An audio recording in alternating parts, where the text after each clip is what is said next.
Sam in the City, I thought I would give you an update on my current makeup routine for every day. So I'm always getting a hard time about what foundations I can recommend that are affordable. So I set myself the task of finding you one that was suitable for blemish-prone skin, and I think I found a winner.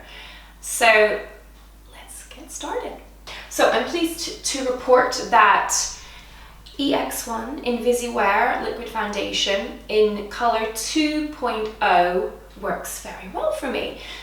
So you've heard of this, I'm sure, if you're online a lot. This is a brand that's direct to consumer, very affordable. It comes in at £12.50, and they color match you based on a color that you know works well for your skin tone in one of the ranges that you might find at your local John Lewis. So for instance, Nars or L'Oreal True Match. So I told them that I was, I think, Gobi or Deauville in Nars, depending on, I guess, the texture of the foundation, and this is what they sent me. And I have to say, what is great about this range is not only is it fragrance free and non-comedogenic, but it's also really good for those with yellow toned skin. So a common complaint is that foundations are too pinky, and if you have yellow tones in your skin, and I find that in general Nars is great for yellow tone complexions, then you should also be able to find a good match in this brand.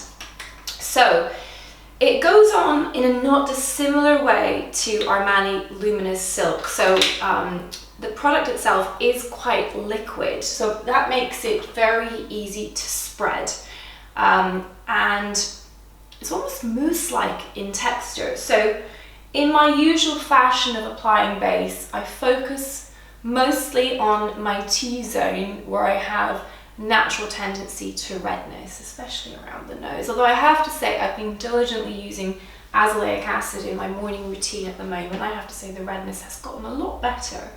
I've also lowered the potency of my retinoid a little bit, and again, that seems to be really helping. So using my trusty old beauty blender and working it into my chin. And as you can see, it shears out beautifully, doesn't highlight pores, and yeah, given it's a fraction of the cost of Luminous Silk and has many of its positive attributes, and I love the fact that it's fragrance free, so it's great for those of you who are a little bit irritable, and certainly some of the French foundations really are too heavily fragranced by far.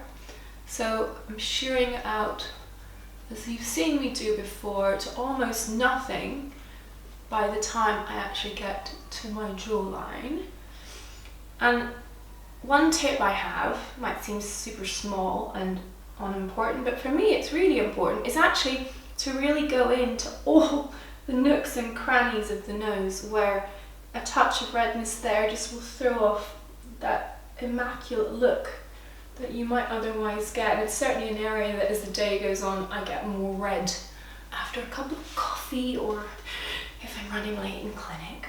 So for foundation in the forehead, I don't really need very much. So again, I'm just pat, pat, pat, blending it away so we don't get any pesky tide lines anywhere. But again, almost no product by the time I get up to the hairline. So I think pretty darn good for £12.50. And a similar finish again also to the Burberry Bright Glow. So that dewy, not too covered, evens you out and doesn't do any harm. Yeah, so that's good. So I'm using that, liking that, and it lasts well on my skin. Then, the other new product I'm using for skin, you might have seen me mention on Instagram. Love this product just physically, it's so cute. And it's in Gobi. This is Nars Velvet Matte Foundation Stick in Gobi Light 3. Not quite sure.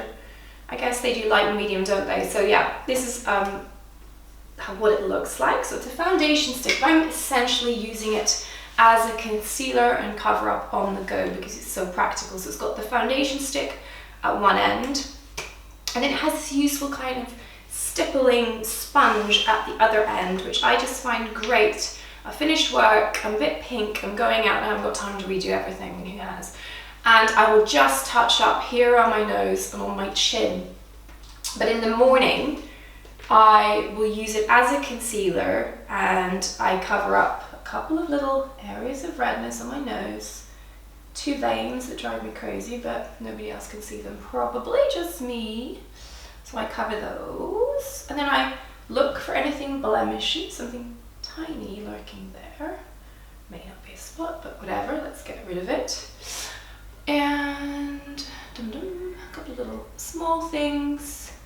Again, things I can probably only see, but I like the fact of the matteness for coverage. I think that radiance, where you're trying to cover, doesn't make much sense.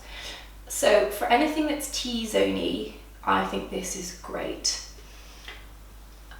It's not a bad skin day today, so that's probably the extent of it for coverage. But yeah, love this. Use this on holiday as well as a kind of convenient way to cover anything up.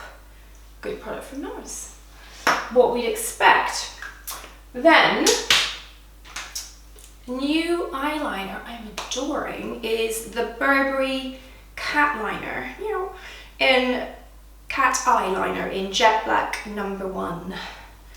Just an amazing tip. Maybe I'm just getting better at liquid liner, and every time I try a new product I think it's better than the last one, but no, really do think this is awesome.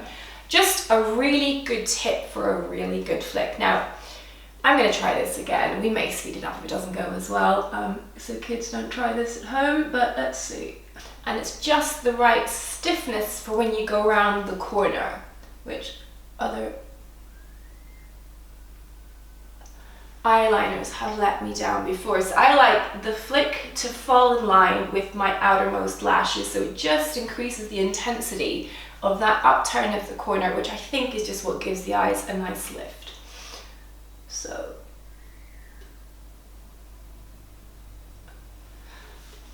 yeah, and that's as much liner as I like on the go in general, unless I was doing a very dramatic look for evening. So yeah, lovely product. It also has at the other end, yeah, this shading device. Now this isn't for me because I don't tend to wear a lot of shadow, but for somebody who wants to create a more dramatic look, smudging along the lash line at the bottom and maybe creating a little bit more smokiness, this is awesome. So I think a really useful product to have in your kit. Wendy, you've done it again. So that's great. Then for contouring or shaping or whatever you want to call it, I'm not a huge contour fan per se, but there's nothing wrong with bringing out one's bone structure a touch. This well-used earthy shadow from Burberry is also getting my vote right now. So I tend to do this, sometimes I do the blush first, sometimes I do the contour first, it just depends how I'm feeling. Today I'm doing this first. So in the hollow, just a subtle dusting. We're not trying to create something that was never there. But, I think it just gives the face that little bit of presence. Something along the temple, something along the jawline. I have to say I'm not one for drawing in these thick, dark stripes. That's a topic for another video, my feelings on uber contouring. Then I will take a little of my Camellia convertible color, pop it on the apple of the cheek, blend that in, and then I'll smudge it in a bit more with my beauty blender, just to make it all seamless. Nothing less chic than a girl with blush and lines. Possibly worse is visible contour lines. So everything's melded, just in the right place, just working it into that little triangle. So that's looking good. I've got my lip on, which is English Rose from Burberry. I've got my lip liner on, which is Givenchy Beige Mousseline. A little bit of Chanel de Volume on the lashes. Brows, I'm using the new Marc Jacobs Wow Brow. Another video coming very soon on my brow care. And that's it. So really just a video focused on the new stuff I'm doing with skin EX1 Invisiwear, what a bargain, great product. Nars Velvet Matte Foundation Stick, awesome on the go. Yeah, that's it really. Tell me what you think. Have you tried those products? What do you think? Share your thoughts. Bye for now.